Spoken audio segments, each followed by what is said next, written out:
Wait ചെയ്യുന്നുള്ളതായിരുന്നു എന്റെ planning. പക്ഷെ അത് പടച്ചോനെ എനിക്കത് എന്റെ കണ്ണിന് മുന്നിൽ തന്നെ കൊണ്ടുതന്നു.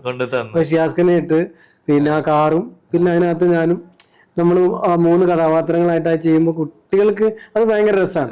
ഇപ്പൊ അതിനകത്ത് കഥയും തിരക്കഥയും സംഭാഷണം ഒന്നും വേണ്ടല്ലോ. അത് കണ്ടിട്ട് ഇപ്പൊ ആരും മാറ്റങ്ങളൊന്നും ഉണ്ടാവാനൊന്നും പോകുന്നില്ല. ഒരു രസം, ഒരു എന്റർടൈൻമെന്റ് അത്രേ ഉദ്ദേശിച്ചിട്ടുള്ളൂ. പിന്നെ ആ പാട്ട് പാടുമ്പോൾ തന്നെ ഒരു രസമാണ്. ബാക്കിയുള്ളവർക്ക് കേൾക്കുമ്പോൾ ചിലപ്പം മനസ്സിലാവില്ല.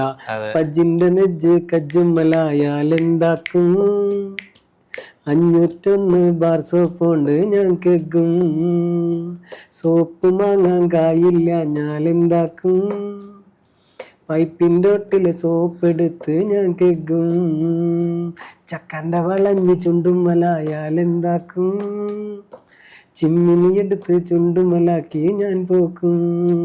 അത് പാടി നമ്മളാ പാട്ടിന്റെ റൂട്ട് വന്ന് പിന്നെ അവിടെ നിന്ന് അങ്ങോട്ട് റൂട്ട് മാറ്റാം. കനവിൽ കണ്ടൊരു സുന്ദരി എന്നും അവളാണേ